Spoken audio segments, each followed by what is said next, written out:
Gospel of Luke, chapter 19, do we find the following story in the words of Jesus and his weeping over Jerusalem. He says, "Would that even today you knew the things that make for peace. For the days shall come upon you when your enemies will cast up a bank about you and surround you, and hem you in on every side, and dash you to the ground, you and your children within you. And they will not leave one stone upon another in you, because you did not know the time of your visitation." Jesus' coming brings either salvation or judgment. If only the people knew that in Jesus, peace had arrived in the city whose very name means City of Peace. There was a stark contrast between the joy and proclamations of the people at his entrance and the weeping of Jesus over the city. Even those who praised his interest in coming did not understand the destruction that was about to come. But what are those things that make for peace? If we are to look at the life of Jesus and the biblical message, peace comes when we love God and we love our neighbor. Peace comes when we have more concern over our behavior and our actions and beliefs rather than finding reasons for argument and hate. Shortly thereafter, Jesus arrived at the temple. Mark 11 tells us, "And they came to Jerusalem, and he entered the temple and began to drive out those who sold and those who bought in the temple, and he overturned the tables of the money changers." Those who sold were selling kosher animals used for sacrifice in the temple.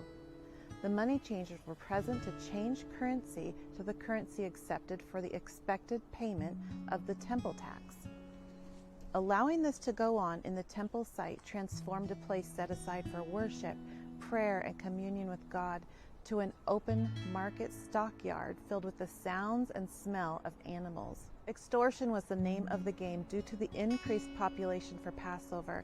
It was the perfect opportunity for the money changers to increase their change fee and take advantage of the pilgrims. The chief priests, the elevated leaders of the people, benefited greatly from allowing such events to take place. Their wealth, as seen in the excavated 6,000 square foot mansions of the high priests, show wealth and power that was rank with corruption. They had long given up the sacredness of the temple. What was happening in the temple precincts was not what makes for peace. Love for God and humanity was turned on its head. Now, this was not Jesus' first time in Jerusalem. He was not a tourist viewing the sacred precincts of the temple for the first time. He was the sovereign Lord examining the institution to see whether it was fulfilling its divinely appointed mission. Jesus was not concerned with Israel's relationship with Rome, but he was concerned with Israel's relationship with God. The noise of animals had replaced praise, and prayer was replaced by greed. By entering the temple and turning the tables and driving out the money changers, Jesus portrayed authority as a defender of the house of God. If you think about it, this tells us a great deal about the reasons the chief priests and their supporters wanted his destruction.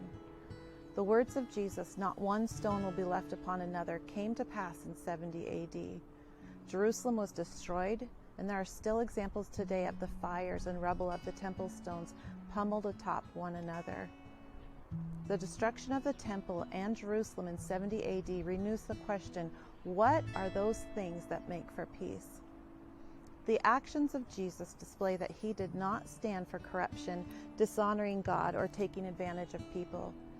Jesus demonstrated a tenderness and a care, as in Matthew 21. The blind and the lame came to him in the temple, and he healed them. Jesus displayed that caring for his fellow human exemplified honor to God who created them. So do you allow for corruption or dishonoring God or taking advantage of people? Or do you care, as Jesus did, for those around you, those created in the image of God? Today, how are you party to the things that make for peace?